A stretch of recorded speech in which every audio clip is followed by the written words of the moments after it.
Φίλοι μου, γεια σας. Σε αυτό εδώ το βίντεο θα σας μιλήσω για την νηστεία. Η λέξη νηστεία σημαίνει δεν τρώγω, από το στερητικό νη και το ρήμα αισθείο.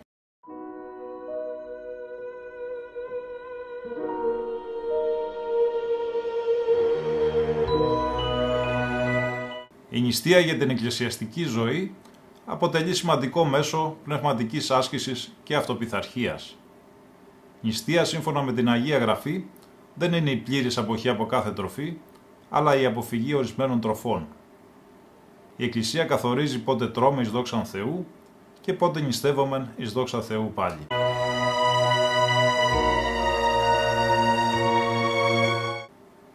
Η νηστεία είναι πανάρχαιος θεσμός. Η πρώτη αναφορά απαγόρευσης τροφής ήταν στη βίβλο στη Γένεση, όταν ο Θεός απαγόρευσε στον Αδάμ και την Εύα να φάνε από το δέντρο της γνώσεως του καλού και του κακού.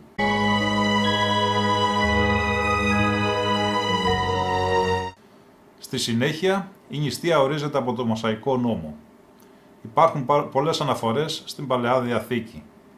Ο Μωυσής πραγματοποίησε διπλή νηστεία 40 ημερών και αξιώθηκε να γίνει έτσι δέκτης του Θείου Φωτός. Νηστεία και προσευχή έκαμε και ο Δανιήλ στο Λάκκο των Λεόντων.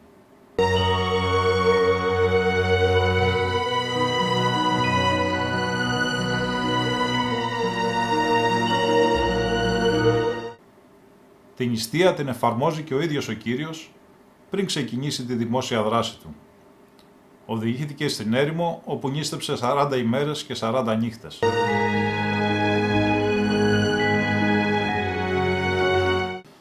Ο Χριστός και με τα θαύματά του μας δίδαξε τη σπουδαιότητα της νηστείας. Μετά τη θεραπεία του παιδιού με το δαιμονικό πνεύμα, είπε στους μαθητές του ότι εκείνο το γένος των δαιμόνων δεν βγαίνει παρά μόνο με νηστεία και προσευχή.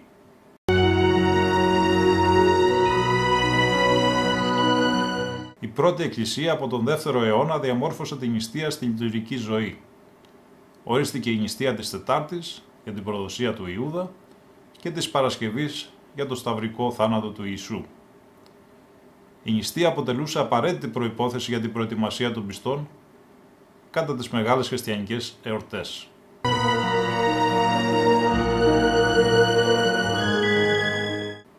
Από τον 4ο αιώνα άρχισαν να διαμορφώνονται οι τρεις μεγάλες νηστείες, αυτή της Μεγάλης Τεσσαρακοστής, των Χριστουγέννων και του 15 Αύγουστου, και αργότερα η νηστεία των Αγίων Αποστόλων.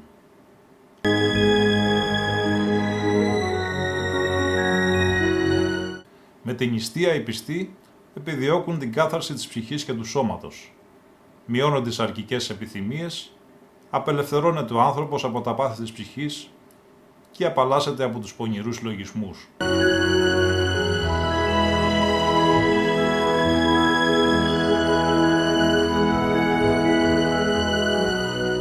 Βαθύτερος όμως σκοπός της νηστείας είναι η κοινωνία με το Θεό. Η νηστεία όμως δεν σχετίζεται μόνο με την αποχή από συγκεκριμένες τροφές, αλλά από μια γενικότερη πνευματική άσκηση, προσευχή, καταπολέμηση των παθών και ελεημοσύνη. Όπως αναφέρει ο προφήτης Ισαΐας, η νηστεία δεν πρέπει να είναι διαχωρισμένη από την αγάπη για τον πλησίον, γιατί από μόνη της δεν έχει τίποτα να προσφέρει.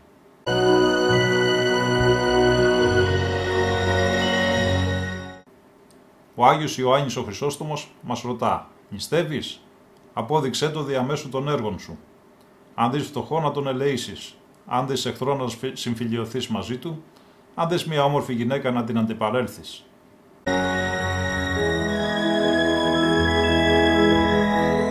Υπάρχουν τρεις μορφές νηστείας, ανάλογα με τα τρόφιμα που μπορούμε να καταναλώσουμε. Η νηστεία, που τρώμε φαγητό από φυτικές ουσίες χωρίς λάδι, όλα τα μελανοφόρα, χταπόδια, καλαμάρια, σουπιές κτλ. Τα οστρακοφόρα, μύδια, στρίτια, γαρίδες, καθώς και τα πάσης φύσεως αυγά των ψαριών, σαν τον ταραμά. Μετά υπάρχει η κατάλυση ελαίου και ίνου και η κατάλυση ιχθύος, όπου τρώμε και ψάρι. Και τέλος η κατάλυση σπάντα, που τρώμε κάθε είδους τροφή.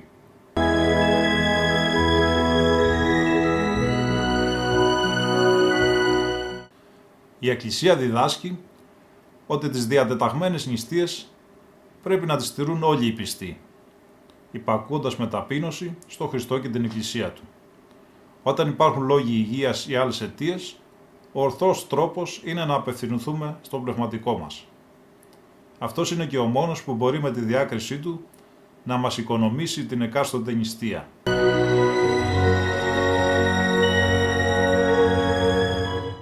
Παρατηρείται στις μέρες μας το φαινόμενο αρκετοί πιστοί να προβάλλουν δικαιολογίες για να αποφύγουν την νηστεία. Παράδειγμα, εγώ δουλεύω σκληρά, αρρώστησα και πρέπει να τρώω για να έχω δυνάμεις κτλ. Στην εποχή του Μέγα Βασιλείου όμως, τις ίδιες δικαιολογίες προέβαλαν και τότε οι πιστοί. Αναφέρει σχετικά ο Άγιος.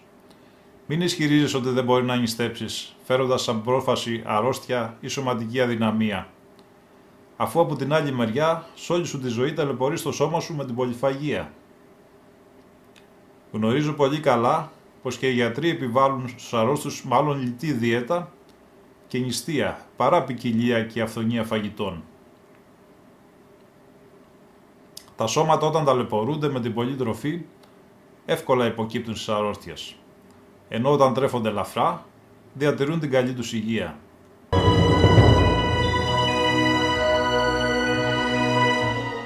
Γιατί τρώμε ελιές στη νηστεία και όχι λάδι?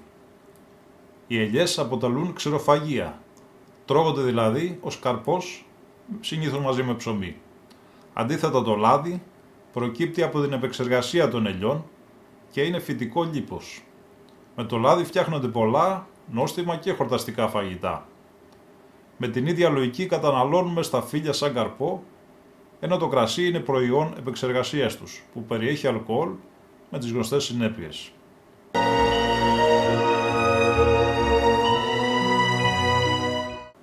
Τα ίδια ερωτήματα έκαναν με ειρωνία συνήθως οι πάσης φύσεως πολέμοι του χριστιανισμού από τα αρχαία χρόνια.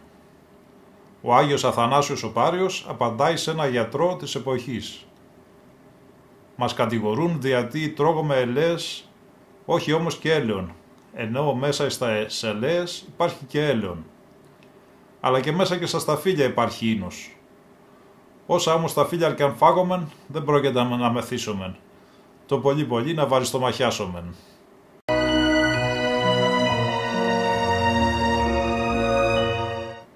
Η βιομηχανία τροφίμων τον τελευταίο καιρό παράγει πληθώρα προϊόντων που διαφημίζονται ως νηστίσιμα. Έτσι έχουμε νηστίσιμα τυριά, νηστίσιμο γάλα, νηστίσιμο κρέας και δεν ξέρω και εγώ τι άλλο. Αν και τυπικά μπορούμε να καταναλώνουμε αυτά τα προϊόντα με την προϋπόθεση ότι είναι όντως νηστίσιμα, χρειάζεται και εδώ η αίσθηση του μέτρου. Αν καταναλώνουμε συνέχεια και σε μεγάλες ποσότητες τροφές υποκατάστατα, τότε η νηστεία χάνει το νόημά της. Και καταλήγουμε στο τέλος να κάνουμε κι εμείς ένα υποκατάστατο νηστείας.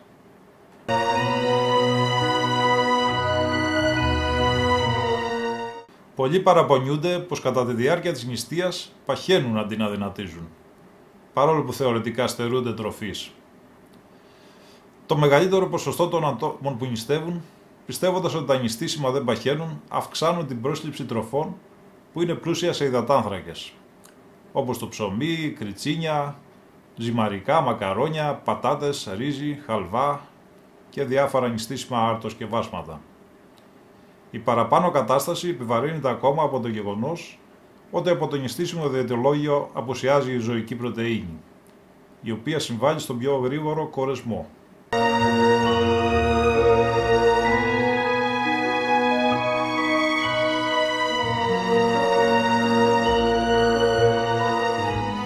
Στις μέρες δε που επιτρέπεται η κατάλυση ελαίου, αυξάνεται η πρόσληψη ελαιόλαδου που είναι λίπος και του κρασιού που περιέχει αλκοόλ με πάρα πολλές θερμίδες. Με αποτέλεσμα έτσι να αυξάνεται το θερμιδικό φορτίο των γευμάτων. Επίσης η κατανάλωση χαλβά ή ξηρών καρπών ή ταραμά προσθέτει επίσης πολλές θερμίδες. Ακόμα και οι ελιές πρέπει να καταναλώνονται με μέτρο λόγω της υψηλής περιεκτικότητά τους σε αλάτι, το οποίο όταν υπερκαταναλώνεται δημιουργεί κατακράτηση υγρών.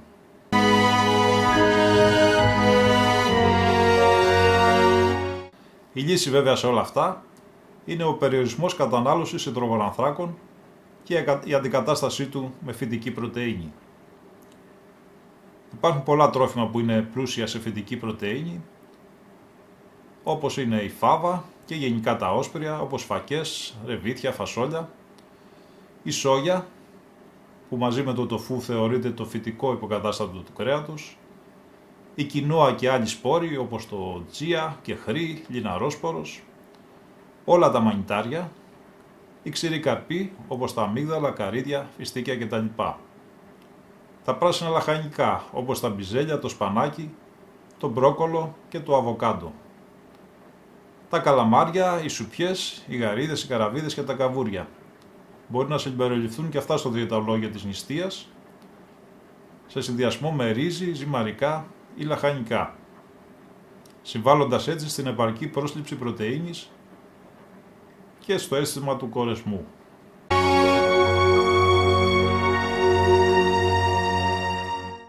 Και αυτά όμως πρέπει να τα καταναλώνουμε σε προσεγμένες πάντα ποσότητες, ώστε να μην έχουμε αύξηση των επιπέδων της χολυστερίνης και των τριγλυκεριδίων.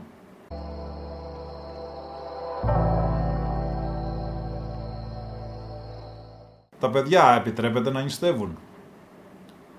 Όπως έλεγε ο Άγιος Παΐσιος, αν το παιδί είναι γερό, έχει υγεία, μπορεί να νηστεύει.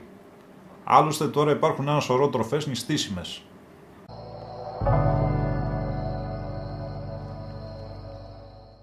Σύμφωνα με μία μελέτη του Πανεπιστημίου της Κρήτης, η οποία καταδεικνύει ότι 180 με 200 ημέρες το χρόνο νηστείας όχι μόνο δεν φρενάρουν την ομαλή ανάπτυξη όσων παιδιών νηστεύουν, αλλά βοηθούν και στη διατήρηση ενός φυσιολογικού βάρους, κόντρα στη διαρκώς αυξανόμενη παιδική παχυσαρκία.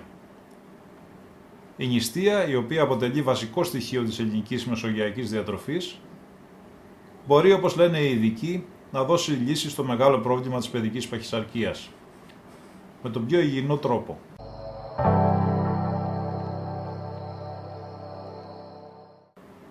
Φίλοι μου, ευχαριστώ πολύ που παρακολουθήσατε αυτό το βίντεο. Κάντε μια εγγραφή στο κανάλι μας. Σας εύχομαι καλό υπόλοιπο Σαρακοστής και καλή Ανάσταση.